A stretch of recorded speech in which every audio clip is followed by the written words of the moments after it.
नमस्कार दोस्तों। एक बार की बात है, एक आदमी के जीवन में सिर्फ दुख ही दुख थे। वह जो भी काम करता, उस बेचारे का वह काम पूरा ही नहीं होता। घर में आता तो घर में कलेश बना रहता। किसी से कोई मदद मांगता तो कोई उसकी मदद नहीं करता। ऐसा लगता था कि चारों तरफ से उसके ऊपर दुख का पहाड़ टूट पड़ा है। उसे समझ नहीं आ रहा था कि मैं इन दुखों से कैसे पार पाऊं। वह दिन रात यही सोचता रहता था कि अपने दुखों से छुटकारा कैसे पाना है। इसी कारण से वह रात में सो भी नहीं पाता था।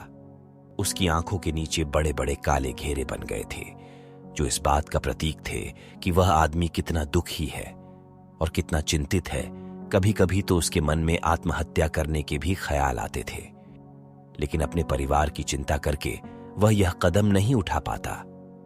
वह इतना दुखी हो गया कि उसने निर्णय किया कि वह इन दुखों से छुटकारा पाकर ही रहेगा।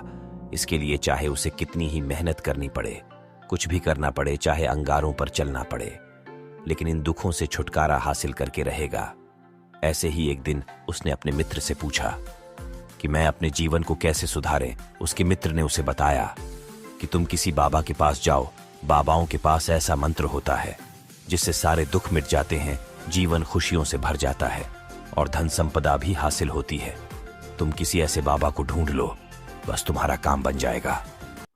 उस आदमी के मन में यह बात पूरी तरह से पक्की बैठ गई कि कोई बाबा ही मेरा दुख दूर कर सकता है, और इसीलिए उसे किसी भी बाबा के बारे में पता चलता तो वह उस बाबा के पास पहुंच जाता। उस बाबा को अपनी समस्या बताता और उससे उसका समाधान पूछता और कहता कि बाबा, मैं कुछ भी करने के लिए तैयार हूं, लेकिन मेरी इन समस्याओं से मुझे छुटकारा दिला दीजिए। आप जो कहेंगे मैं वह करूंगा, लेकिन मेरे जीवन को सुधार दीजिए। बाबा उसे कुछ टोने टोटके बताते थे करने के लिए, और बदले में दान दक्षिणा ले लेते थे कि ये टोना टोटका करने के बाद तुम्हारे घर में सुख शांति बनी रहेगी। बस इस टोटके को पूरी विधि के साथ करना। वह आदमी घर लौटकर पूरी विधि के साथ टोने टोटके करने लगा, लेकिन बहुत टोने टोटके करने के बाद भी उसके जीवन में कुछ बदलाव नहीं आया। इसके विपरीत उसका जीवन और ज्यादा दुखी हो गया। जो भी बाबा उसे टोना टोटका देता था, वह बदले में उससे दान दक्षिणा लेता था, जिससे उसका धन भी धीरे धीरे खत्म हो रहा था। इससे उसके जीवन में दुख और ज्यादा बढ़ गया। तब उसे लगा कि बाबाओं के पास जाने से तो मेरे जीवन में दुख कम होने की वजह बढ़ते ही जा रहे हैं, तो मुझे क्या करना चाहिए? बाबाओं के पास जाऊं या ना जाऊं? फिर एक दिन एक आदमी ने उसे बताया कि तुम अपने घर में किसी पंडित को बुलाकर हवन करवा लो। हवन होगा, घर शुद्ध हो जाएगा। कोई भी बुरी ऊर्जा होगी घर में तो वह घर से बाहर चली जाएगी। किसी पंडित को बुलाकर पूरे विधि विधान उसे मंत्र उच्चारण कराओ, हवन कराओ, जिससे घर में सुख शांति आए। उस आदमी के मन में यह बात बैठ गई और उसने एक पंडित को अपने घर पर बुलाकर हवन करवा दिया। हवन अच्छी तरह से संपन्न हुआ। बदले में पंडित ने भी अच्छी दान दक्षिणा ली और उसके बाद वह वहां से विदा हो गया। लेकिन कुछ दिनों के बाद उस आदमी को महसूस हुआ कि उसके जीवन में अभी भी कोई बदलाव नहीं आया है। अब वह आदमी पूरी तरह से दुखी हो गया और ज्यादा परेशान हो गया। अब तो उसे लगने लगा था कि मेरे जीवन में से दुख कभी खत्म ही नहीं होंगे, और यही सोच सोचकर उस आदमी का बुरा हाल हो गया था।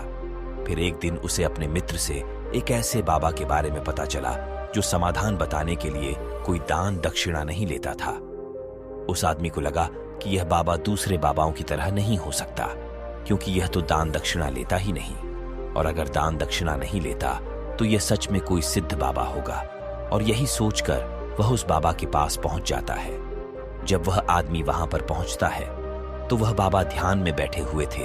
यह देखकर वह आदमी वहीं पर चुपचाप बैठकर ध्यान से बाहर आने का उनका इंतजार करने लगा। थोड़ी देर बाद बाबा ने आंखें खोली तो सामने एक दुखी और परेशान युवक को बैठे देखा। उसकी आंखों के नीचे काले घेरे देखकर ही समझ गया कि यह आदमी अपने जीवन से कितना परेशान है। उसे संबोधित करते हुए बाबा ने पूछा कि बच्चा, क्या चाहते हो? बाबा के पास क्या लेने आए हो? उस आदमी ने कहा कि बाबा, मैं अपने जीवन से बहुत परेशान हूं। मैंने इन दुखों को दूर करने के लिए बहुत सारे रास्ते अपनाए। हर वो तरकीब करके देखें जो किसी बाबा ने मुझे बताई, हर वो काम किया जो कोई भी इंसान ने मुझसे करने को कहा, लेकिन मेरे जीवन में दुखों में कोई कमी नहीं आई बाबा। इसके विपरीत मेरे जीवन में दुखों में बढ़ोतरी हो गई है। मुझे समझ में नहीं आ रहा है कि मैं क्या करूं। कभी कभी तो मैं आत्महत्या करने की सोचता हूं, लेकिन मैं अपने परिवार की सोचकर मैं यह कदम नहीं उठाता हूं। मैंने आपके बारे में बहुत सुना है बाबा, और मैं बहुत उम्मीद के साथ आपके पास आया हूं। कृपया करके मुझे कोई ऐसा मार्ग बताएं जिससे मुझे अपने दुखों से छुटकारा मिल जाए। मैं अपने दुखों से छुटकारा पाने के लिए कुछ भी करने को तैयार हूं। आप मुझे कोई भी रास्ता बताएं, चाहे वह रास्ता कितना ही कठिन क्यों ना हो। मैं उसको पार करके रहूंगा। बाबा ने महसूस किया कि आदमी तो सच में बहुत परेशान है। बाबा ने उसकी बात सुनकर कहा कि बच्चा, दुखों को दूर करने के लिए मंत्र ऐसे ही नहीं मिलते हैं। मंत्र पाने के लिए कुछ करना पड़ता है। तुम कुछ कर सकते हो? यह सुनकर पहले तो उस आदमी ने सोचा कि यह बाबा भी मुझसे दान दक्षिणा मांगेंगे, लेकिन और कोई रास्ता ना पाकर उस आदमी ने कहा, बाबा, आपको जितना भी दान दक्षिणा चाहिए मैं देने के लिए तैयार हूं, लेकिन आपका मंत्र सच्चा होना चाहिए, वह पूरा होना चाहिए, उसका फल मुझे मिलना चाहिए।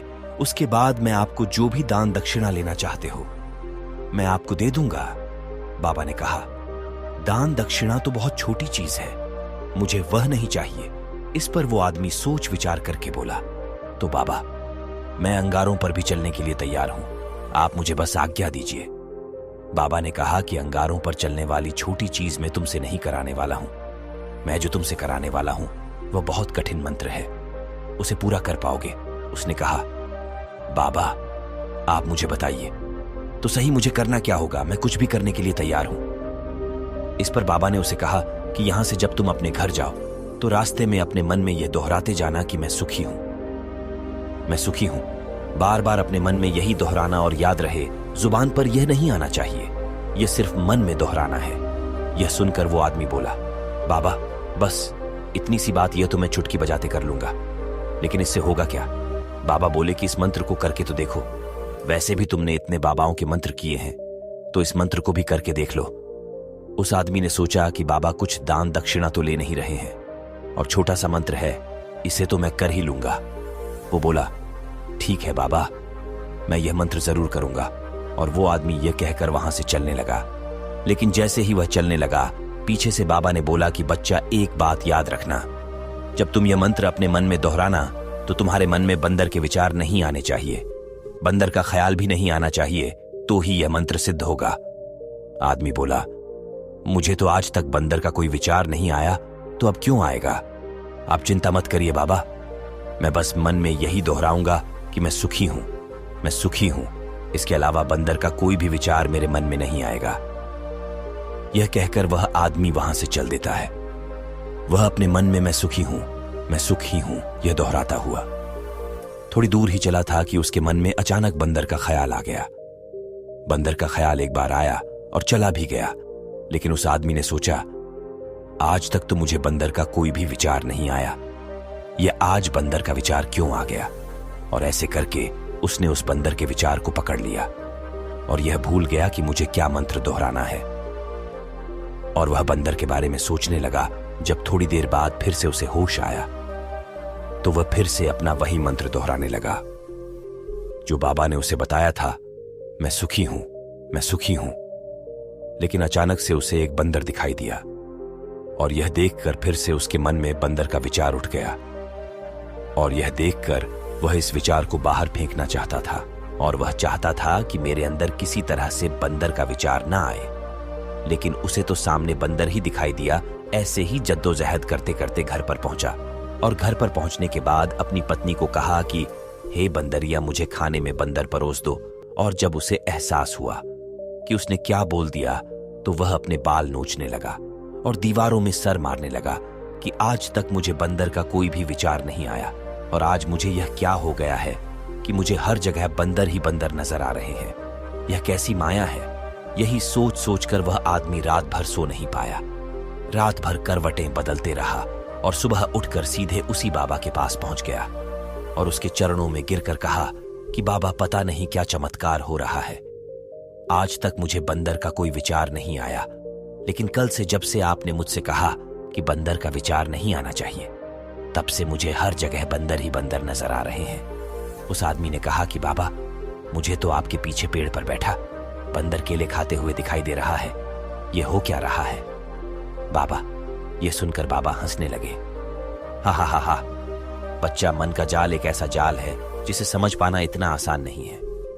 बंदर तो तुम्हारे रास्ते में पहले भी आते थे। जब तुम मेरे पास आए थे तो इन्हीं पेड़ों पर ये बंदर घूम रहे थे, लेकिन तब तुम्हारे ध्यान में ये बंदर नहीं था, तब तुम्हारे ध्यान में सिर्फ दुख थे। इसके बाद बाबा ने उसे बताया कि बच्चा, हम जिस चीज से भी दूर भागना चाहते हैं वही चीज हमारे मन में बहुत गहरे में प्रविष्ट हो जाती है। इस पर उस आदमी ने पूछा कि बाबा, लेकिन यह मंत्र हमारे अंतर्मन में प्रविष्ट कैसे होगा? यह सुनकर बाबा ने कहा कि बच्चा, अपने दुखों से लड़ना बंद कर दो। जब तक तुम अपने दुखों को दूर करने की सोचते रहोगे तब तक वो दुख तुमसे चिपके रहेंगे, तब तक वो दुख तुम्हारे अंतर्मन पर अपना राज्य बनाए बैठे रहेंगे। और जिस दिन तुम उन दुखों के बारे में सोचना ही छोड़ दोगे, उन दुखों से छुटकारा ही नहीं पाना चाहोगे, उसी दिन से तुम्हारे जिंदगी से दुख गायब हो जाएंगे। क्योंकि किसी भी चीज से छुटकारा पाने के लिए हमें उस चीज के बारे में सोचना पड़ता है, और हम जितना ही उस चीज के बारे में सोचते हैं वह उतनी ही गहरी हमारे मन में प्रविष्ट होती चली जाती है और हमारे अंतर्मन में समा जाती है। असल में हम जिस चीज से छुटकारा पाना चाहते हैं उससे छुटकारा इसीलिए पाना चाहते हैं कि वह हमारे साथ बहुत गहरे से जुड़ी हुई है, और हम जितना ही उससे छुटकारा पाना चाहते हैं वह उतनी ही गहरी हमारे मन में बैठती चली जाती है और आखिरकार हमारे अंतर्मन में छा जाती है। ऊपर से तो हम चाहते हैं सुखी होना कि मैं सुखी हूं, सुखी हूं। हमारे होंठ भी यही बोलते रहते हैं, लेकिन हमारे मन में दुख समाये होते हैं। हमारे विचारों में, हमारे मन में दुख ही दुख दिखाई देते हैं। इसीलिए अपनी जुबान से बार बार यह बोलने से कि मैं सुखी हूं, मैं सुखी हूं, हम सुखी नहीं होंगे जब तक यह मंत्र हमारे अंतर्मन में प्रविष्ट नहीं होगा। इस पर उस आदमी ने पूछा कि बाबा, लेकिन यह मंत्र हमारे अंतर्मन में प्रविष्ट कैसे होगा? यह सुनकर बाबा ने कहा कि बच्चा, अपने दुखों से लड़ना बंद कर दो। जब तक तुम अपने दुखों को दूर करने की सोचते रहोगे तब तक वो दुख तुमसे चिपके रहेंगे, तब तक वो दुख तुम्हारे अंतर्मन पर अपना राज बनाए बैठे रहेंगे। और जिस दिन तुम उन दुखों के बारे में सोचना ही छोड़ दोगे, उन दुखों से छुटकारा ही नहीं पाना चाहोगे, उसी दिन से तुम्हारे जिंदगी से दुख गायब हो जाएंगे। क्योंकि किसी भी चीज से छुटकारा पाने के लिए हमें उस चीज के बारे में सोचना पड़ता है, और हम जितना ही उस चीज के बारे में सोचते हैं वह उतनी ही गहरी हमारे मन में प्रविष्ट होती चली जाती है। तो मित्रों, इस वीडियो में बस इतना ही। तब तक के लिए नमो बुद्धाय।